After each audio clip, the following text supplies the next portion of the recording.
생각이 들고. 자, 검찰 개혁 얘기를 해볼게요. 그러면은 민주당에서 일단은 뭐 핵심 키는 민주당이 쥐고 있으니까. 그렇죠. 민주당이 지금 당 대표 선거에 돌입한 상황이고 지금 두 분 다 뭐 추석 전 얘기를 하고 있어요. 추석 전에 검찰을 해체하겠다. 뭐 이 정도 이제 워딩인데 어제 또 대통령의 기자회견 발언은 그러니까 검찰 개혁을 완수하는 것까지는 입법까지는 좀 어려워도 큰 틀의 제도의 뭐 얼개를 그릴 수 있겠다 이 정도를 얘기를 해서 이게 이제 어떻게 될 것인지에 대한 좀 궁금증들 이런 게 좀 뭐 커진 상황이에요. 어떻게 보십니까, 신양식 의원님은? 그 지금 일정표를 이렇게 쭉 보면 왜 저런 발언이 나왔을까라고 일정표, 국회 일정이나 이런 걸 보면은요. 일단 7월 9일 날 검찰 개혁과 관련된 법사위 공청회가 있습니다. 예. 그러니까 이 법안 그리고 법안은 이미 조국혁신당에서 낸 법안과 김용민 의원, 뭐 민영배 의원 등이 낸 뭐 당론은 아니지만 저희들은 이제 당론 작년 7월에 갔으니까 지금 1년이 됐어요. 이 법안이 올라가 있는 겁니다. 예. 그다음에 민주당에서 낸 법안이 김용민 의원, 민영배 의원 등이 낸 법안이 올라가 있고 그리고 이 법안을 다루는 법안 1소위장이 김용민 의원이에요. 그 방망이를 김용민 의원이 쥐고 있어요. 예. 국회에서 제도 개혁의 방망이를 물론 뭐 대통령실이나 또는 뭐 국회에서 다만 국회의 권한은 충분히 행사하시라. 라고 이제 대통령이 얘기를 했기 때문에 김용민 의원 어제 본회의장에서 만나 되게 좋아하더라고. 굉장히 속이 다 시원해요. 우리 보고 방망이 쥐고 가라는 거잖아. 예. 내가 키를 쥐었다. 뭐 이런 거예요. 굉장히 좋아하시더라고. 토르의 망치처럼 지금 일소의 망치를 들고 있는 거예요. 예. 그래서 제가 이제 쭉 봤을 때 7월 9일 날 공청회를 시작을 합니다. 공청회를 시작을 하면 법안을 다룰 겁니다. 소위에서. 그러면 이제 국민의힘에서 소위 안에서 뭐 거부를 하든 뭐를 하든 공식적인 과정에 들어가는 거예요. 이제. 그렇네요. 예, 네. 7월 9일 공청회로 시작을 해서 이 검찰개혁 사법에 관한 이야기는 본격적으로 들어가는 겁니다. 그리고 이제 8월 초에는 7월 다음 주에 이렇게 들어가면 그 다음 주에는 인청이 있어요. 그럼 그때는 이제 다른 일정은 못 합니다. 7월 14일 주에는 인사청문회가 쭉 가요. 그럼 이제 7월 마지막 주와 8월 초에 걸쳐 있는 8월 한 1, 2일까지 한 차례 더 소위를 할 일정이 있고요. 예. 그다음에 8월 3일부터 8월 15일까지는 회의가 없습니다. 그때는 뭐 전체적으로 다 휴가철이기 때문에 그러면 8월 말쯤에 또 이제 소위가 돌아가기 시작할 거예요. 그러면 9월경이면 소위 심사가 끝날 가능성이 큽니다. 9월 초에 8말 9초에 정기국회 그럼 열리잖아요. 예, 그러니까 그때까지 얼개가 잡힐 수 있을 것 같다라고 하는 예측과 대략 국회 일정이 맞아떨어집니다. 대통령의 이렇게 디테일하게 설명해 주시니까 이해가 가네요. 그러니까 어떤 그림으로 지금 이게 진행되고 있는지. 그 말씀을 듣고 저도 이제 국회 일정을 다시 맞춰본 거죠. 그랬더니 대략 그러면은 소위 일정이 9월 초 정기국회 시작할 때쯤에는 끝나서 법사위 전체 회의로 넘어가 있거나 아니면 법사위 전체 회의를 통과를 지나서 본회의로 갈 수는 있는데 어쨌든 이거를 너무 그러니까 절차는 밟되 이게 본궤도에 사실 소위에서 무슨 심사가 이루어지고 이런 거 국민들이 잘 모르실 수 있거든요. 그럼 이제 법사위 전체 회의와 본회의에 올라갈 때쯤 되면 국민들이 관심을 가지게 될 텐데 그때 올라갔을 때는 너무 시간 길게 끌면 안 되고요. 그렇게 해서 올라가서 본회의에서 통과가 된다. 그러고 나면 실은 항상 뭐 악마는 디테일에 있다라고 할 수 있는데 대통령령, 법무부 장관령 등을 통해서 이 법안을 구체적으로 디테일을 짜 들어가야 되거든요. 그게 이제 하반기 그 법안이 통과되고 나면 또는 법안 통과를 전후하여 법무부와 대통령실, 민정수석실에서 해야 될 일이죠. 그렇게 되면 이 법안이 실제로 발효되는 것은 아마 올 연말이나 내년 초. 근데 그때까지는 영도 다 만들어져. 그러니까 지금 그냥 이거는 대통령께서 9월 달에 추석 전에 얼개는 나올 수 있을 거다라고 하는 말을 거꾸로 짚어보면 국회 일정과 연관해 보면 분석을 해보면 분석을 해본 겁니다. 제가 일정표 타임테이블을 직접 본 게 아니라. 그러니까 뭐 근데 이제 이해가 갔어요. 전체적으로 이게 너무 번갯불에 콩 구워 먹는 거 아니냐. 사실 이런 우려를 하시는 분들도 있고 물론 이제 또 검찰 개혁을 강하게 주장하시는 분들은 못 참겠다. 빨리 해야 된다 이런 게 있는데 어쨌든. 이번 검찰 개혁은 실패하면 안 되잖아요. 그럼요. 실패하면 안 되니까 좀 약간 답답한 부분이 있더라도 확실하게 좀 해야 되지 않나 그 생각이 많이 들어요. 그렇습니다. 알겠습니다. 자, 지금 내란 특검 얘기 좀 여쭤볼게요. 지금 이제 어제 삼부토건. 네, 김건희 특검은 김건희 특검은 이제 압수수색을 했고 내란 특검은 이제 김주현 민정수석 뭐 이제 총리 한덕수 총리 등등등 뭐 김성훈 전 경호처장 등등 이제 조사받고 있어요. 지금 어떻게 보세요? 둘 다 속도전인데 정말 조은석 그 내란 특검의 속도전도 대단하고 그다음에 딱 그 사실 이제 조은석 그 특검이 내란 그 속도전을 시전을 한 이유는 김용현을 구속하기 위한 거였잖아요. 구속 기간 연장하기 위한 게 있었고 그래서 준비 기간 20일을 사실은 본인들이 그 20일을 희생해 가면서까지 김용현을 계속 붙잡아둔 거고 6일 만에 아마 그때 구속했던 걸로 원래 준비 기간이 20일 동안 준비하고 준비 기간 끝나고 자 본특검 시작입니다 하면 그때부터 이제 특검 기간이 기산이 되는 건데 본인들이 한 보름 정도를 희생을 한 거예요. 본 수사 기간. 그렇네요. 그럼에도 불구하고 김용현을 잡아두는 게 중요하다고 생각을 하셨던 거죠. 그래서 이제 내란 특검 얘기가 났으니까 이쪽을 쭉 가보면 일단 저는 처음부터 12월 4일 삼청동 안가 모임을 주목을 했고 이거 봐야 된다. 여기를 들여다봐야 된다. 그날 소위 대통령 최측근 법무 관련된 율사들이 법기술자들이 다 모인 거잖아요. 그리고 이상민 행안부 장관, 김주현 민정수석, 박성재 법무부 장관, 이완규 법제처장, 법률비서관까지 이렇게 온 거죠. 근데 여기에서 저는 키는 김주현이라고 봤거든요. 김주현. 김주현이 없던 민정수석실을 만들어서 김주현이 민정수석으로 갔고, 그리고 그 김주현을 통해서 계속해서 검찰을 장악을 했고 법적인 어떤 리스크를 관리해 왔어요. 윤석열, 김건희 법적 리스크를 관리해 왔는데. 김주현 씨가 이제 10월달에 뭐 비아폰 통화하고 뭐 등등등 이런 게 지금 밝혀지고 있는데 김주현 소환되는 거 처음 보셨죠? 처음 봤어요. 저도. 그러니까요. 김주현과 김태효가 지금까지 모든 검찰이나 경찰 수사 과정에서 눈에 안 띄어요. 눈에 안 띄어요. 그렇네요. 이상합니다. 이상하고 김주현은 또 검찰 출신이잖아요. 검찰 특수부 출신이에요. 그 윗선에 있었던 사람이고. 이 다 장악력이 굉장히 특수부에 대한 장악력이 굉장히 세다고 평가받던 사람이고 그다음에 거기에 더 주목하게 된 거는 박성재의 태도 때문에 그랬어요. 박성재 법무부 장관이 내란 12월 3일 내란 해변을 지나고 나서 사흘 뒤엔가 국회 본회의에 출석을 했어요. 제가 내란 공범이라고 샤우팅을 했더니 내려오면서 그때 국무위원도 전부 다 절하고 인사하고 사죄하고 막 이랬던 때 그 시절이거든요. 그렇죠. 근데 저를 보면서 아래 위로 훑어보면서 너 조금만 있어봐 라는 태도였어요. 그랬어요? 네, 그랬어요. 야당 쪽으로는 인사도 안 했어요. 당시 야당 쪽. 국민의힘 쪽으로만 인사하고 국회의장께서 야당한테도 인사하는 겁니다. 여기 국회입니다 라고 하는데 무시하고 나갔어요. 그때까지 심지어. 그러고 나서 딱 일주일 뒤에 다시 본회의에 나왔거든요. 그때도 똑같이 제가 내란 공범 삼청동에 가서 무슨 얘기했어 라고 얘기를 했는데 그때는 오면서 90도로 허리를 꺾고 저한테 두 손으로 악수를 하면서 의원님 왜 이러세요? 의원님 왜 이러세요? 그러니까 내란의 밤 3일 후와 일주일 뒤에 태도가 완전히 바뀌었어요. 3일 후까지도 계획이 있었던 겁니다. 2차 계엄할 수 있다. 뭐 이거 수습할 수 있다. 뭐 이렇게 본 건가요? 그 계획이 있었던 거예요. 그리고 그 계획을 제가 보기엔 12월 4일 삼청동 안가 모임에서 김주현, 박성재, 이상민, 이완규가 모여서 법률상의 최소한 대응을 어떻게 할 건지에 대해서는 논의하지 않았겠느냐라는 게 저의 추정입니다. 그래서 뭐 언론 보도가 나왔던 게 김주현 민정수석이 강희구 부속실장한테 전화해서 이 문건 선포문 제대로 됐냐? 서명 이거 안 받은 거 아니야? 다 해야 된다. 뭐 이렇게 해서 지금 뒤에 서명 한덕수 서명했다가 야야 엎어 큰일 나겠다. 뭐 이런 일들이 있었던 거죠. 회의록도 5분 회의 5분 했다고 회의록에 지금 나와요. 대통령실에서 우리한테 보내준 거예요. 근데 40분 회의한 걸로 회의록도 그 가짜로 썼다가 뭐 가짜로 썼다는 거를 또 강희구가 썼던 게 다 드러났잖아요. 그래서 김주현, 한덕수 여기는 국무회의 관련된 직권남용과 증거인멸 혐의가 굉장히 명백해 보이고 영장 칠 수 있는 사유입니다.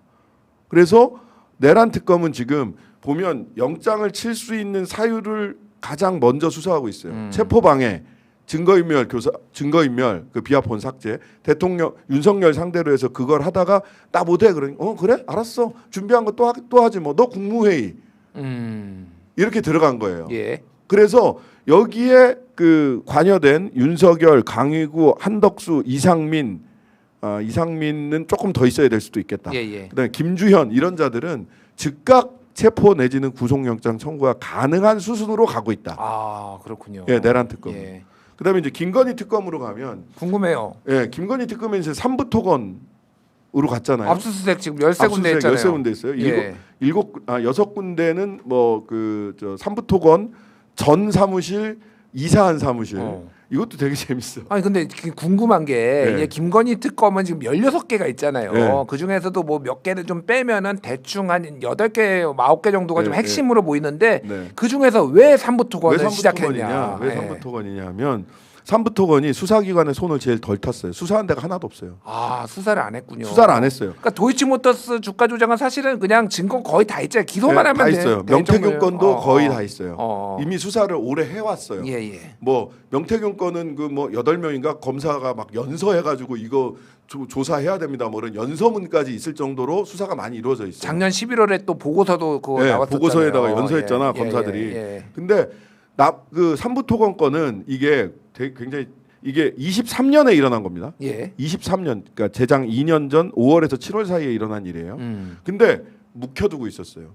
원래 한국거래소 시장감시위원회가 저는 이거를 반드시 적발할 수 있었던 사건이라고 봐요. 적발할 수 있는 사건이에요. 자동으로 알람이 울리게 돼 있어요. 주가가 그 정도 주가 조작을 하면 한 3개월 사이에 5배. 5배였고 5배가 1,000원에서 뛰었어요. 5,500원으로 맞아요. 올랐어요. 예. 5월에서 7월 사이에 그리고 그 중간에 뭐 젤렌스키 부인 만나고 그다음에 최상목은 추경호는 그쪽에 원조 한다고 차관하는 거 MOU 체결하고 그다음에 그 원희룡은 그 포럼 가고 우크라이나 가고 대통령이 결정타로 가서 우크라이나를 직접 방문하죠. 예. 오송 참사 있었던 그 시기에 예. 그 사이에 그 딱 5월에서 7월 2달 사이에 5,500원까지 5배가 올랐고 이게 주가 조작 패턴이 너무 분명하거든요. 근데 저는 시장감시위원회가 이거 적출했다고 봅니다. 적출을 했는데 여기에 대해서 금융이나 금감원이 아무 조치를 안 해요. 아무 조치를 안 하고 작년 그래서 7월 달에 민병덕 의원하고 저희가 김병환 금융위원장 인사청문회 때 이 얘기를 처음 얘기를 합니다. 예. 이거 삼부토건 주가 조작 아니냐. 그때 3분의 1 체크하고가 나와서 이종호와의 연계거리가 거기서 그때 나온 거거든요. 맞아요. 예. 네, 도이치모터스 블랙펄 인베스트먼트 그 김건희 계좌 관리인. 그래서 처음에 사실 이거를 얘기를 할 건지 말 건지 굉장히 고민했거든요. 패턴에는 딱 떨어지는데 직접 증거가 없는 거예요. 예전에 국회에서 의원님이 차트로 막 이렇게 막 보여주신 적 있었어요. 예. 너무 패턴이 동일해. 그때 조사를 시작을 해요. 금감원이. 그리고 9월 달부터 조사를 시작을 해서 이걸 연말에 해서 검찰한테 넘깁니다. 지난 4월 달에 이제부터 검찰의 시간입니다 하고 이복현 원장이 기자회견까지 해가지고 넘겼어. 그랬는데 어떻게 했냐. 검찰이 반사했어요. 압수수색 해라라고 넘겼어. 예. 금감원에서는 계좌 추적까지밖에 못하니까 이제 강제 수사는 검찰에서 해라라고 넘겼더니 야 니들이 전문성이 있잖아요. 니들이 하고서 반사해서 다시 금감원으로 넘어왔어요. 그러니까 수사기관에서는 삼부토건은 단 한 번도 수사한 적이 없어요. 그렇군요. 그때 그 금감원에서 이복현 원장이 발표할 때 주가 조작을 한 것 같다라고 했지만은 또 김건희 씨하고는 아직 관련된 걸 못 찾았다 이렇게 얘기했거든요. 그랬어요. 김건희가 있습니까 없습니까?라고 국회 정무위원회에서 민병덕 의원이 질문을 했을 때 그때 유명한 짤이 나왔죠. 이복현 원장이 깊은 한숨을 쉽니다. 그 다음에 시장감시위원장한테 제가 계속 질문했어요. 너 그때 23년에 이 패턴 보고도 이거 적출했냐 안 했냐? 예. 적출을 못했다라고 했다면은 시스템 페일리어죠. 그렇죠. 예. 그러면 아니면 누가 눌렀냐? 눌렀다는 게 무슨 말이에요? 눌렀다는 게 무슨 말이에요? 이 적출을 했는데 압력을 행사해서 이거를 금감원으로 못 넘기거나 이거를 묻어둔 거냐? 예. 답을 못해요. 답을 못하는구나. 네. 그래서 시장감시위원장님, 우리는 충분히 적출했습니다라는 얘기를 해야 한국 시장이 한국 자본시장이 신뢰가 생깁니다.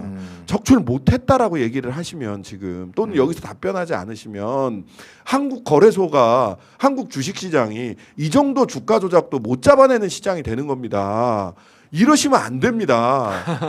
근데도 눈을 질끈 감고 아무 말도 못 하고 있어요. 이게 섣불리 했다간 또 위증이 될 수도 있고 아니면은 뭐 답을 못 하는 거예요. 못 하는 거예요. 그러니까. 그러니까 이 부분 봐야 되는 겁니다. 누가 눌렀느냐부터 해서. 그래서 제가 보기에는 특검에서 그 검찰이 수사를 하고 있었으면 모르겠는데 검찰이 반사를 해버리는 바람에 그 바람에 여기가 압수수색이 단 한 번도 이루어지지 않은 거예요. 알겠습니다. 그러니까 이제 거기부터 들어간 거예요. 할 게 많다 이런 생각이 드는데 그냥 뭐 이런 설명 듣다 보면은 김건희 하나 때문에 도대체 나라가 지금 왜 이 지경까지 온 거야? 그 이거 생각이 나중에 많이 들어요. 넷플릭스에서 시리즈 만들 것 같아요. 그러니까요. 이거는 진짜 영화도 뭐 비슷한 게 나오긴 했지만은 신명. 자, 요거는 짧게 국회니까 좀 여쭤봐야 될 것 같아요. 이준석 의원의 의원직 제명에 관한 청원 동의가 지금 60만 명 넘었는데 내일 마감돼요.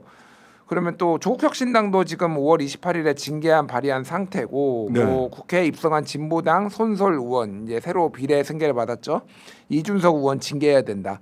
지금 이거 어떻게 되나요? 징계가 되나요? 안 일단 되나요? 윤리위원회가 구성이 돼야 되고요.